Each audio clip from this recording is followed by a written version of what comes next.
Père, dans le nom de Jésus-Christ, je te rends toute la gloire et je te remercie parce que c'est toi qui pourvois à tous nos besoins. C'est toi qui es le maître de temps et des circonstances. C'est toi qui nous parles. C'est toi qui nous donne la semence éternelle des armées. Et c'est toi, Seigneur, qui est éternel, le vigneron. C'est toi, Seigneur, qui nous arrose tous les jours afin que nous portons des fruits et que nos fruits soient abondants. Nous voulons te soumettre ce temps sous ton divin contrôle et nous voulons demander que tu nous aides, éternel des armées, à aller dans la direction, Seigneur, de ta volonté, à comprendre les choses comme toi tu voudrais qu'on puisse comprendre. Que l'intelligence humaine, que la sagesse humaine, que l'interprétation humaine éternelle des armées soit bannie au cours de ces moments dans le nom puissant de Jésus. Tout ce qui est philosophie, tout ce qui est interprétation particulière, tout ce qui est éternel des armées, compréhension humaine, Seigneur, ne soit pas mentionné au travers des Écritures. Nous voulons simplement et le plus favorablement possible plonger dans ta parole et que l'Esprit de Dieu nous donne l'interprétation au travers, Seigneur, des Écritures. Que ton nom soit béni, que ton nom soit glorifié dans le nom puissant de Jésus-Christ.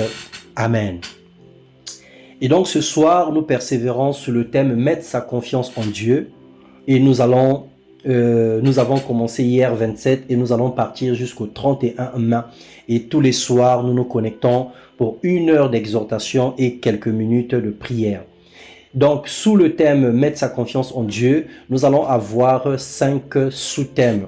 Et hier, nous avons parlé des moyens par lesquels le Seigneur nous parle. Nous avons dit que Dieu nous parlait par plusieurs moyens. Le premier moyen que Dieu utilise, c'est qu'il nous parle par sa parole. Parce que 2 Timothée 3,16 nous dit que toute écriture est inspirée de Dieu, utile pour enseigner, pour corriger, pour convaincre, pour instruire, afin que l'homme de Dieu soit parfait en toute bonne œuvre. Et nous avons vu dans Exode comment est-ce que le Seigneur avait donné la loi à son peuple pour leur instruire, pour leur conduire. Nous avons également dit que le Seigneur parle au travers de ses serviteurs. Et nous avons vu l'histoire de Saoul dans 1 Roi, le chapitre 9, je crois. Nous avons vu que lorsque les ânesses de Kis avaient disparu, il avait envoyé son fils Saoul et son serviteur pour aller chercher les ânesses. Donc Dieu a utilisé la circonstance de la perte des moutons pour que Saoul puisse rencontrer l'homme de Dieu et que l'homme de Dieu lui donne le message que Dieu avait prévu pour lui. Donc il parle par le concours des circonstances, mais il nous parle aussi par la bouche de ses serviteurs. Et nous avons aussi vu dans Job que le Seigneur parle tantôt d'une manière, tantôt d'une autre. Il nous parle par des songes, il nous parle par des visions nocturnes, il nous parle par des rêves lorsque nous sommes plongés dans un profond sommeil. Et cette parole a été confirmée par le message de Joël 2, le verset 27, qui dit que dans les derniers jours, le Seigneur répandra son esprit sur toute chair, les fils et les filles prophétiseront, les jeunes gens auront des visions et les vieillards auront des songes. Et nous avons également vu l'histoire de Joseph. Joseph qui avait reçu les songes, qui savait que Dieu est en train de lui préparer, Dieu est en train de lui montrer qu'il devait être grand, qu'il devait être honoré, et que ces songes ont emmené la jalousie dans la vie de ses frères jusqu'à ce qu'ils l'ont jeté. Mais ça ne s'est pas arrêté là. Même là où il est parti dans la prison, il a interprété les songes qui lui a coûté la grandeur, parce que c'est à cause de l'interprétation des songes, des 7 vaches maigres et des 7 vaches grasses qu'il a obtenu le poste de gouverneur en Égypte. Donc le Seigneur nous aime et il nous parle. Et donc pour que nous puissions avoir confiance en Dieu, nous devons savoir déjà écouter Dieu. Nous devons savoir comment Dieu nous parle. Et lorsque nous connaissons le message de Dieu dans nos vies, nous pouvons facilement interpréter ou facilement arriver au résultat. Alors imaginons que nous sommes dans une entreprise, nous avons un manager ou un responsable. Ce manager a un rêve, il a un but, il a un cahier des charges. Il va nous dire que nous voulons cette année produire par exemple une dizaine d'outils. Et là, nous connaissons son cahier de charges. Puisque nous savons ce que nous allons faire tout le long de l'année, nous allons travailler jusqu'à produire ce que le manager veut. Et nous allons surveiller nos résultats, nos performances pour atteindre les résultats. C'est la même chose avec Dieu. Si nous voulons aller de l'avant, si nous voulons réussir dans notre vie, nous devons écouter Dieu. La Bible déclare que ce livre de la loi, Josué 1, le verset 8, que ce livre de la loi ne te loigne point de ta bouche. Médite-le jour et nuit afin d'agir fidèlement selon tout ce qui est écrit. Donc pour agir fidèlement selon ce qui est écrit, nous devons méditer la parole de Dieu. Et lorsque nous méditons la parole de Dieu, le Seigneur nous parle. Donc c'est le premier moyen par excellence que Dieu utilise pour nous parler, c'est sa parole. Après, il peut nous parler par les prophéties, il peut nous parler par des songes, il peut nous parler par l'entremise des hommes de Dieu. Ça reste des moyens et des voies que le Seigneur a choisi pour nous parler. Et nous avons conclu hier en parlant des interdictions, des choses que Dieu ne veut pas que nous puissions faire. Nous avons cité la magie, nous avons cité comment on appelle l'astrologie, nous avons cité les sciences ésotériques, nous avons cité beaucoup de choses. Et nous avons dit que le Seigneur était contre ces choses. Parce que dans notre passage de base, de Ésaïe 8, le verset 19, nous avons dit, lorsqu'on dit consultez ceux qui évoquent les morts et ceux qui prédisent l'avenir, qui poussent des sifflements et les soupirs, répondez, un peuple ne consultera-t-il pas son Dieu? S'adressera-t-il aux morts en faveur des vivants? Et donc c'est sur ce thème-là que nous sommes en train d'avancer. Pour avoir confiance en Dieu, nous ne devons pas consulter d'autres personnes, autre chose que Dieu. Si nous voulons avoir confiance en Dieu, nous ne pouvons pas avoir une autre source de révélation à part le Seigneur et son Esprit Saint. Dès lors que nous avons une autre source de révélation, nous sommes en train de briser la confiance que nous avons envers Dieu. Et le Seigneur est irrité par ce genre de choses. Donc, je vais lire la parole de Dieu pour recadrer le thème. Donc, c'est Ésaïe, le chapitre 8, le verset 19. La Bible déclare, « J'espère en l'Éternel qui cache sa face à la maison de Jacob. Je place en lui ma confiance. Voici moi et les enfants que l'Éternel m'a donnés. Nous sommes des signes et des présages en Israël de la part de l'Éternel des armées, qui habite sur la montagne de Sion. Si l'on vous dit, consultez ceux qui évoquent les morts et ceux qui prédisent l'avenir, qui poussent des sifflements et des soupirs, répondez, un peuple ne consultera-t-il pas son Dieu? S'adressera-t-il aux morts en faveur des vivants?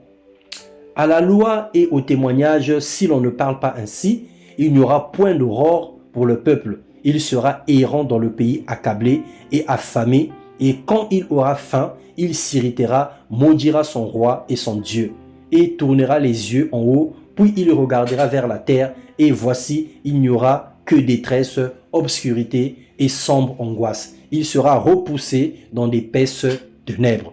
Donc, voilà le but pour lequel nous sommes en train de parler de ce sujet. Parce que nous savons que si on ne parle pas au peuple, si on n'avertit pas le peuple de Dieu, alors nous allons être errants. Nous allons maudire Dieu, nous allons maudire nos parents, nous allons maudire l'autorité. Quand on parle du roi, c'est simplement l'autorité, c'est-à-dire la personne qui est au-dessus de nous. Je ne sais pas si c'est notre mari, si c'est notre père, si c'est notre oncle, notre tuteur ou encore le président de la République. Nous allons maudire les hommes parce que nous allons penser que c'est à cause d'eux que nous souffrons. Alors que si nous souffrons, c'est parce que nous avons consulté d'autres sources de bénédiction que Dieu.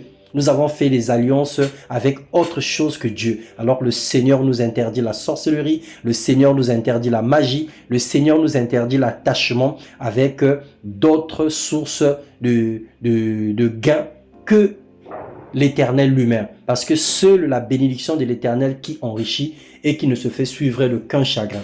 Et donc aujourd'hui, nous persévérons dans le sous-thème de espérer en Dieu. Et le contexte qu'on va aborder ce soir, c'est la crise de foi. En tant qu'enfant de Dieu, combien même nous écoutons la parole de Dieu, combien même nous recevons les prophéties, combien même nous recevons les songes, combien même le Seigneur nous envoie les messages, mais il arrive des moments où dans notre vie, où nous connaissons ce qu'on appelle une crise de foi. Et c'est de ça que le Seigneur veut nous parler ce soir, de la crise de foi. C'est un état moral, c'est un état d'âme, c'est un état qu'on traverse. Et je voudrais, pendant que je suis en train d'introduire, que 3 lecteurs ou lectrices puissent préparer Job 6.11, Genèse 18.11 et 2 Rois 6.33 qui est affiché à l'écran. Je vous dirai à quel moment nous allons lire, mais vous pouvez déjà vous mettre à la page. Donc, en tant qu'enfant de Dieu, en tant qu'humain, alors quelle que soit ta connaissance de la parole de Dieu, quel que soit ton bagage spirituel, quelle que soit la vie que tu mènes, il arrive un moment dans notre vie où nous doutons de Dieu. Il arrive un moment donné dans notre vie où on se pose les questions. Est-ce que c'est vraiment Dieu qui est avec moi? Est-ce que vraiment Dieu est avec moi? Est-ce que vraiment c'est Dieu qui m'avait parlé? Est-ce que vraiment le choix que j'avais fait là, c'est Dieu vraiment qui était à l'origine de ce choix? On se pose des questions et ça nous trouble. Et dans le même contexte, nous parlerons toujours de Saoul. Saoul avait connu la même chose. Le jour même où il a rencontré l'homme de Dieu lui a dit ce qu'il fallait faire. L'homme de Dieu a versé de l'huile sur sa tête et lui a dit que Dieu fera de toi le roi d'Israël. Mais lorsque ces choses vont accomplir, tu dois attendre à une heure donnée. Je viendrai pour offrir le sacrifice. Il est arrivé ce jour-là, pendant que l'ennemi était en train de les attaquer. Il a connu une crise de foi. Il n'a pas été patient. Il était en train de se poser la question, mais est-ce que l'homme de Dieu en question, il va venir? C'est lui qui avait dit, il avait entendu ce que Dieu l'avait dit au travers de cet homme. Et c'est à cause de cet homme qu'il était devenu chef du peuple. Mais le jour même, il a traversé une crise de foi. Il a commencé à vouloir faire des choses sans attendre l'instruction de Dieu. Et donc cela aussi arrive dans nos vies. Mais si nous cédons à la crise de foi, nous allons tomber comme Saoul. Parce qu'à la suite de temps, Dieu avait déchiré le trône de Saoul et il a donné le trône à David. Parce que Saoul avait désobéi. La crise de foi peut nous emmener beaucoup de problèmes dans notre vie. Alors, comment maîtriser notre crise de foi? Comment gérer notre crise de foi? Lorsque le doute rentre dans nos cœurs, lorsque nous ne voyons plus la lumière, lorsqu'il n'y a que l'obscurité, tu as attendu trop longtemps, tu es resté trop longtemps, ça fait trop longtemps que tu attends la réponse de Dieu et la réponse de Dieu ne vient pas. Quelle est l'attitude que tu dois adopter pendant que tu attends la réponse de Dieu? Alors, nous allons lire la parole de Dieu. Donc, Job 6, le verset 11. Une première personne qui a trouvé peut lire. Une autre personne va préparer Genèse 18, 11. Lisons au nom du Seigneur. Amen. Job 6, verset 11. Pourquoi espérer quand je n'ai plus de force? Pourquoi attendre quand ma fin est certaine? Amen. Amen, amen. Genèse 18, le verset 11.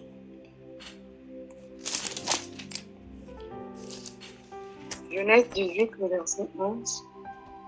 Abraham et Sarah étaient vieux, avancés en âge, et Sarah ne pouvait plus espérer avoir des enfants. Amen. Amen, amen. 2 Rois 6, le verset 33.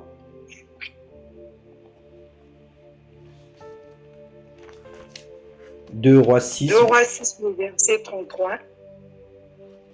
Il leur parlait encore. Et déjà le messager était descendu vers lui et disait, voici, ce mal vient de l'Éternel. Qu'ai-je à espérer encore de l'Éternel? Amen. Amen, amen. Dans 2 Rois 6, 33, est-ce que tu peux remonter un tout petit peu vers le verset, on va dire 25? On va situer le contexte. Oui. Le verset 25 nous dit, il eut une grande famine dans Samarie, et ils lacérèrent tellement qu'une tête d'âne valait 80 000 cycles d'argent, et le quart d'un quart de fiente de pigeon, 5 cycles d'argent. 26. Et comme le roi passait sur la muraille, une femme lui cria, sauve-moi, ô roi, mon Seigneur. Il répondit, si l'Éternel ne te sauve pas, avec quoi te sauverai-je? Avec le produit de l'air ou du pressoir? Et le roi lui dit, qu'as-tu? Elle répondit, cette femme-là m'a dit, donne ton fils, nous le mangerons aujourd'hui, et demain nous mangerons mon fils. Verset 29. Nous avons fait cuire mon fils et nous l'avons mangé. Et le jour suivant, je lui ai dit, donne ton fils et nous le mangerons. Mais elle a caché son fils. Lorsque le roi entendit les paroles de cette femme, il déchira ses vêtements en passant sur la muraille. Et le peuple vit qu'il avait en dedans un sac sur son corps. Le roi dit, que Dieu me punisse dans toute sa rigueur. Si la tête d'Élisée, fils de Shaphat, reste aujourd'hui sur lui. Or, Élisée était dans sa maison et les anciens étaient assis auprès de lui. Le roi envoya quelqu'un devant lui. Mais avant que le messager soit arrivé, Élisée dit aux anciens, voyez-vous que ce fils l'assassin envoie quelqu'un pour m'ôter la tête. Écoutez, quand le messager viendra, fermez la porte et repoussez-le avec la porte. Le bruit des pas de son maître ne se fait-il pas entendre derrière lui? Il leur parlait encore et déjà le messager était descendu vers lui et disait, voici, ce mal vient de l'Éternel. Qu'ai-je à espérer encore de l'Éternel? Amen. Amen, amen. Bien-aimés dans le Seigneur, nous avons lu ces 3 textes et nous allons essayer de le commenter pour comprendre ce qui se passe lorsqu'on traverse une crise de foi. Donc, comme je disais, la crise de foi, c'est un état moral. C'est un état d'âme. C'est un moment où nous sommes dans le doute. C'est un moment où nous ne croyons plus. C'est un moment où nous avons perdu la foi. C'est un moment où nous pensons que la terre est en train de, le ciel est en train de tomber sur notre tête. C'est un moment où nous voyons l'obscurité dans notre vie. C'est un moment où nous n'avons plus rien à espérer. On se pose la question, on se dit même que certainement demain, nous allons mourir parce qu'il n'y a plus de solution pour notre situation. Ce temps arrive souvent dans notre vie. Ça peut être de courte durée comme ça peut être de longue durée. Dans Job 6, nous connaissons l'histoire de Job. Job avait perdu ses enfants. Job avait perdu tous ses biens. Et il était frappé d'un ulcère malin, au point où il devait prendre les tessons pour se gratter. Et il devrait donner son corps au chat pour le lécher quand il avait des démangeaisons. Ses amis l'oppressaient en lui disant « Maudit Dieu et meurs ». Sa femme lui demandait « Maudit Dieu et meurs ». Job est resté ferme dans sa crise de foi. Il est resté ferme dans son épreuve. Il est resté ferme dans sa douleur. Mais au bout d'un moment donné, dans le verset 6 que nous avons lu tout à l'heure, Job était en train de se poser les questions. Mais qu'est-ce que je peux encore espérer de l'Éternel? Il était dans une phase entre la foi et le doute. Job était au milieu. Il n'avait pas effleuré. Là, le premier cas, Job n'avait pas effleuré le doute. Enfin, Job n'avait pas mis pied dans la parcelle du doute. Il n'était non plus resté dans la foi, mais il était resté au milieu. Donc, il était entre les deux. Il était suspendu. Il était en danger. Ou il remettait sa foi en place, ou il tombait dans le doute. Job est resté au milieu. Parce que les actions de Job, à la fin, nous font savoir que Job n'a pas succombé à son épreuve. Il est resté ferme jusqu'à la fin. Mais il s'est posé des questions. Est-ce qu'il pouvait encore espérer en Dieu? Alors, ce soir, il y a 3 catégories de personnes. Il y a des personnes aujourd'hui qui sont sur le niveau de Job. Ça veut dire que tu es en train de vouloir prendre une décision. Entre partir et rester. Croire en Dieu ou faire ce que le monde te dit. Tu te poses la question. Tu te dis même, écoute, je suis resté longtemps dans la sainteté. Je suis resté longtemps dans la sanctification. Ce monsieur me plaît. Ce monsieur veut de moi. Est-ce que je vais continuer à rester alors que l'âge avance? Que je l'accepte ou que je ne l'accepte pas? Mais tu sais bien que si tu l'acceptes, tu es en train de trahir ton alliance avec Dieu. Mais tu te poses aussi la question, mais si je reste, alors je vais mourir comme ça. La question est en train de tourner dans ta tête. Tu as une proposition d'affaires, mais tu sais bien que cette proposition va t'emmener dans le péché. Ou encore va trahir ton alliance avec Dieu. Je te pose la question, est-ce que je dois rester dans la pauvreté ou que j'accepte seulement après je demanderai pardon? Tu es en train de te poser la question. Tu es dans l'impasse entre les deux. Tu ne sais pas quoi faire. Tu ne sais pas quelle décision prendre. Tu ne sais pas s'il faut reculer ou s'il faut avancer. Mais tu es encore au milieu. C'est comme une personne qui est en train de marcher. Tu te rends compte que là où tu vas, c'est trop loin. Tu t'arrêtes un peu au milieu du chemin. Tu te dis, bon, est-ce que je rentre seulement à la maison ou que je continue? Mais tu te rends compte que tu es au milieu. Le même temps que tu dois faire pour rentrer à la maison, c'est le même temps que tu dois faire pour arriver là où tu veux arriver. Maintenant, tu fais quoi? Tu es dans l'impasse. Alors, c'était le cas de Job. Ce soir, certainement, tu es dans ce cas-là. Tu te poses la question. Ta maladie a trop duré. La souffrance a trop duré. Est-ce qu'il n'est pas temps que je regarde sur le côté traditionnel, que je regarde sur le côté de la sorcellerie, que je regarde sur le côté des marabouts? Est-ce qu'il n'est pas temps que je regarde sur le côté des guérisseurs? Et après tout, c'est Dieu qui a tout créé. C'est Dieu qui est l'auteur de tout. Les paroles comme ça commencent à venir dans ton esprit. Et c'est la corruption de la foi qui commence à voir le jour dans ton cœur. Alors le Seigneur te parle ce soir. Le Seigneur te parle, sois comme Job. Ne fais pas tomber ta foi. Ne cours pas derrière des choses de néant. Ne trahis pas l'alliance que tu as envers Dieu. Et dans Genèse 18, le verset 11, ça c'est le cas de Abraham et Sarah. Abraham et Sarah, et ils avaient complètement désespéré. La crise de foi avait tellement battu le plein dans leur cœur. Sarah s'est rendue compte qu'elle avait plus de 90 ans et elle n'en pouvait plus. Elle n'y croyait plus. Son corps, l'horloge biologique de son corps ne fonctionnait plus. Elle n'avait plus de menstrues, elle n'était plus une femme. Enfin, elle n'avait plus ce qu'il y a de femme en elle parce qu'elle ne pouvait plus rien. Elle était vieille. Et elle va dire à sa servante de faire un enfant avec Abraham. Et Abraham également, malgré tout ce que le Seigneur lui avait montré, malgré le chemin qu'il avait parcouru avec le Seigneur, Abraham a accepté la proposition de sa femme et a eu un enfant avec Agar. Ils sont tombés dans une crise de foi profonde, au point de faire l'impensable. Et nous avons le cas de ce qui s'est passé en Samarie. Il y avait tellement de la famine, au point où les femmes ont mangé leurs enfants. Vous vous rendez compte? C'est des choses qu'on voit seulement à la télé. C'est des choses qu'on voit seulement dans les films. Mais cela s'est réellement passé.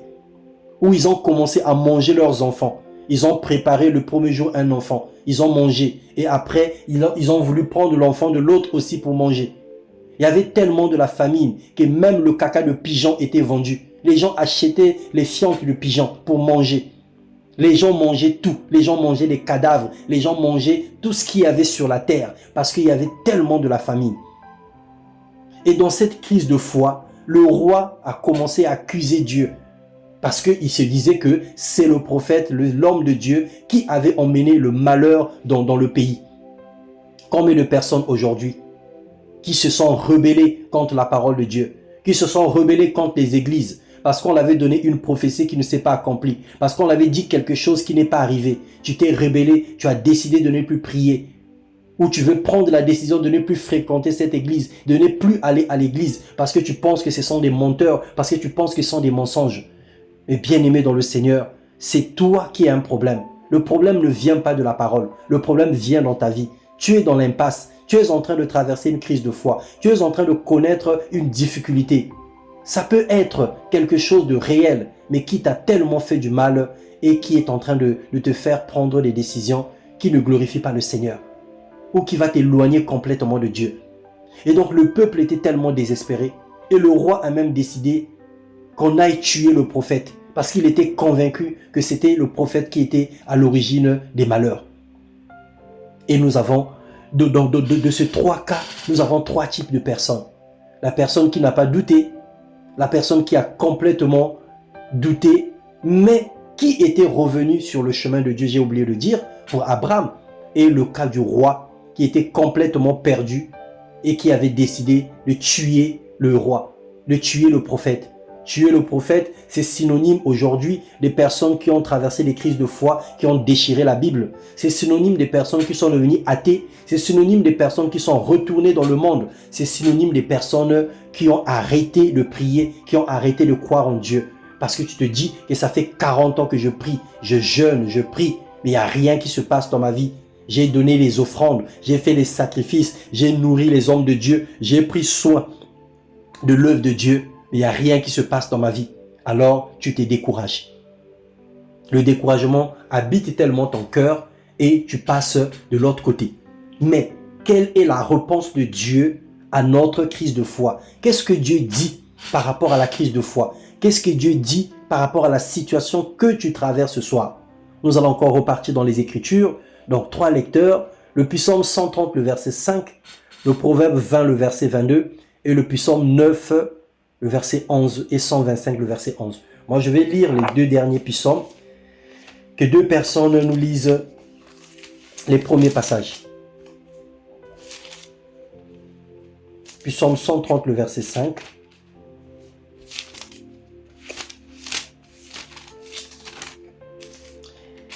Aidez-moi à avancer. Disons au nom du Seigneur. Psaume 130, verset 5. Oui, c'est ça.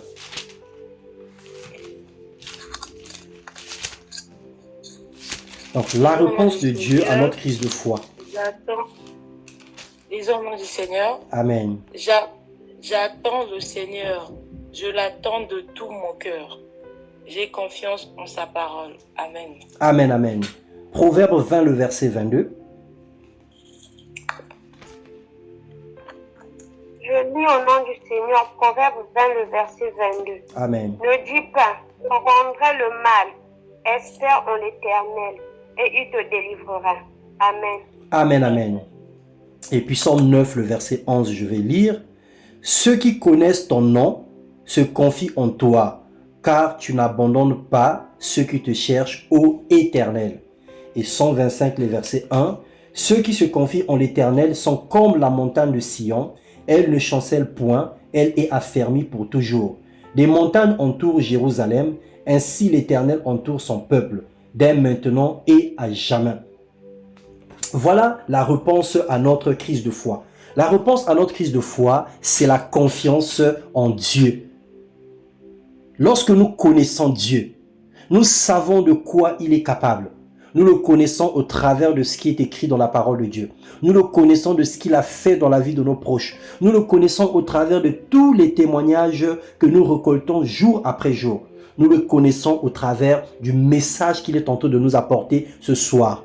Et nous savons que ce Dieu-là est un Dieu fort, est un Dieu puissant. Le Dieu qui a donné à Abraham, Isaac, bien qu'il était vieux et que Sarah était vieille. Le Dieu qui a délivré Samarie de cette famine. Parce que dans la suite de l'histoire, lorsque vous lisez, vous allez vous rendre compte que le Seigneur avait permis que l'ennemi puisse fuir le pays et ils ont hérité de tous les biens et il les a délivrés de la famine. Le Dieu qui a guéri Job et qui lui a donné le double de ce qu'il avait perdu et qui a restauré sa santé. Il lui a donné le double, il lui a donné encore des enfants et il lui a donné le double de la richesse de ce qu'il avait. Lorsque nous connaissons ce Dieu-là, la réponse à notre crise de foi, c'est la confiance en l'Éternel. Nous n'allons pas laisser le mal prendre l'ampleur dans notre vie.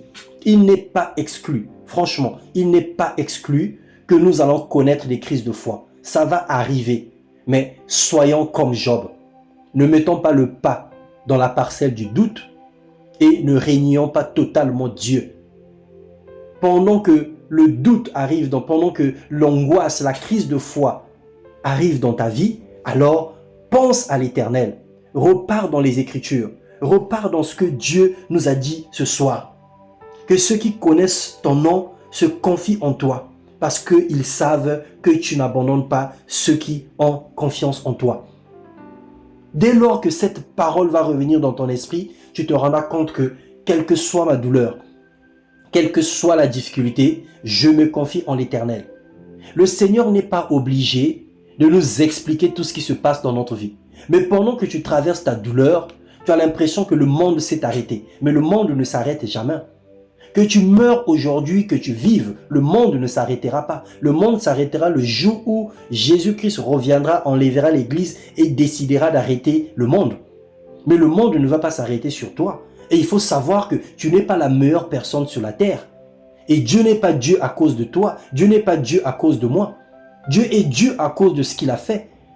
Nous ne sommes pas plus importants que les autres en présence de Dieu. Donc cette humilité doit nous conduire à ne pas prendre des décisions, à ne pas vouloir se dresser contre Dieu, à ne pas vouloir bomber la poitrine pour dire comme Dieu ne fait pas, moi aussi j'arrête ou je ne prie pas. Bien-aimés, faisons attention. Dieu, il est doux, mais il n'est pas doudou. Il est bon, mais il n'est pas bonbon. Il y a des moments où il frappe. Il y a des moments où le revers de sa main fait très mal. Le Seigneur est capable de te laisser dans ta position. Il ne va jamais t'haïr. Il ne va jamais te faire du mal. Mais il peut simplement rester silencieux. C'est aussi un droit, le silence. Et dans le silence de Dieu, tu auras l'impression que Dieu n'existe pas. Parce que toi, tu as décidé de fermer tes oreilles. Tu as fermé les oreilles à ce que le Seigneur t'a dit. Tu as fermé les oreilles à ce que le Seigneur t'a montré comme voie, comme chemin. Tu as décidé de suivre la voie de la facilité ou la voie du mal que de croire et d'espérer en l'Éternel. Alors, bien-aimés, ce soir, le Seigneur est en train de nous parler. Le Seigneur sait que nous connaissons des difficultés. Le Seigneur sait que nous connaissons des situations compliquées dans notre vie. Le Seigneur sait que nous passons par des épreuves compliquées. Il le sait. Mais garde la foi. Espère en Dieu. Espère totalement en Dieu. Parce que ceux qui se confient en l'Éternel, nous dit Psaume 125, ils sont comme la montagne de Sion. Et la Bible dit que de même que des montagnes entourent Jérusalem, c'est de même que le Seigneur entoure son peuple. Ça veut dire que tu es environné de la gloire de Dieu. Pendant que tu es en train de traverser cette épreuve, le Seigneur ne t'a pas abandonné. Le Seigneur te dit que je ne t'ai pas abandonné. Il est le maître des temps et des circonstances.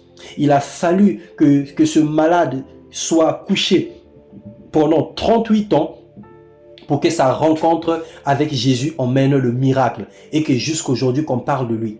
Il a fallu que cette femme à la perte de sang pendant plus de 12 ans rencontre le chemin de Jésus pour qu'elle soit complètement guérie. Et nous pouvons parler de Bartimée. Nous pouvons parler de la fille de Jairus. Nous pouvons parler de la femme qui était courbée pendant 18 ans. Nous pouvons parler de Lazare. Il a fallu que Lazare meure, pourrisse dans la tombe pour que le Seigneur arrive pour manifester sa gloire. Et le Seigneur a dit que cette maladie, c'était pour la gloire. Il était nécessaire que cela arrive pour que les gens voient que Jésus-Christ était Seigneur. Et il a dit, si vous croyez, vous verrez la gloire de Dieu. Il est le maître des temps et des circonstances. La situation que tu vis aujourd'hui ne veut pas dire que le Seigneur t'a abandonné. Les difficultés que tu rencontres ne veulent pas dire que le Seigneur t'a laissé tomber. Le Seigneur n'abandonne personne, il nous dit dans sa parole. Il est le maître des temps et des circonstances. Ce soir, la réponse à notre crise de foi, la réponse à la situation que tu traverses, c'est la confiance en l'Éternel. Souviens-toi du nom de l'Éternel. Le nom de l'Éternel est une tour forte, nous dit la Bible. Le nom de l'Éternel est une tour forte. Ça veut dire que lorsque tu cries à l'Éternel, lorsque tu invoques son nom, ce nom est une tour forte. Ce nom est le nom qui délivre. Ce nom est le nom qui est au-dessus de tous les noms. Ce nom est le nom qui sauve. Lorsque nous crions à Jésus, lorsque nous crions à lui, nous mettons notre confiance en son nom. Son nom nous sauve. Son nom est le nom de la délivrance. Son nom est le nom de la solution. Voilà le message que le Seigneur voulait nous apporter ce soir. Espère en Dieu. Lorsque tu traverses une crise de foi, la réponse à la crise de foi, c'est de te replonger dans la parole de Dieu. Et souvenons-nous de Job. Job n'a pas vécu quelque chose de facile. Job n'a pas vécu quelque chose de léger. L'épreuve de Job était horrible. C'était compliqué. C'était quelque chose, je ne sais pas, d'inexplicable, ce que Job a vécu. Et nous ne pouvons même pas supporter la moitié de ce que Job a vécu. Avec le monde moderne aujourd'hui là, si nous sommes frappés de l'ulcère, nous allons déjà commencer à regretter notre réputation. Les gens vont voir sur nous que nous avons la peau qui se desquame, nous avons des pustules, nous avons des choses sur notre corps. Nous sommes devenus comme un chien enragé. Nous allons déjà imaginer qu'est-ce que les gens diront. Moi qui étais si beau, moi qui étais si belle. Regarde comment je suis devenu. À cause de ça, tu vas même chercher un comprimé pour te suicider. Tu vas chercher à supprimer ta vie. Avec le monde moderne, tu vas demander au médecin de t'injecter quelque chose pour que tu meurs et que tes souffrances soient abrégées. Mais Job a attendu la réponse de Dieu. Et la réponse de Dieu, c'est la confiance que nous avons en lui. Il a eu confiance en l'Éternel. Il a refusé la proposition de ses amis. Il a refusé la proposition de sa femme. Alors que le Seigneur nous aide. C'est pas facile certaines choses que nous traversons. Il y a certaines personnes qui sont au bord du divorce. Il y a ceux qui viennent de perdre des êtres chers dans leur vie. Il y a ceux qui sont au bord du chômage. Il y a ceux qui sont dans le chômage depuis longtemps. Il y a ceux qui traversent des difficultés. Il y a ceux qui sont dans la stérilité. Il y a ceux qui traversent des situations compliquées dans leur vie. Et ils ne savent plus sur quel sein se vouer. On se pose des questions. Est-ce que réellement Dieu m'entend? Est-ce que toutes les prières que je fais, tous les programmes auxquels j'assiste, est-ce que vraiment le Seigneur m'écoute? Est-ce que vraiment le Seigneur a compassion de moi? Dieu te répond ce soir que espère en lui. Mets en lui sa confiance et il te donnera ce que ton cœur désire. Nous allons nous arrêter là ce soir. Nous devons être aussi sensibles à l'Esprit de Dieu. Nous devons savoir aussi écouter l'Esprit de Dieu. Et l'Esprit de Dieu me dit de m'arrêter ici ce soir, que je m'arrête que par là. Et nous allons prier le Seigneur. Ce soir, notre prière, c'est espérer en Dieu. Et nous avons dit que le nom de l'Éternel, le nom de Jésus-Christ est le nom qui est au-dessus de tout le nom. C'est une tour forte. C'est le nom qui apporte les solutions et la réponse dans nos vies. Et donc, nous allons prier le Seigneur.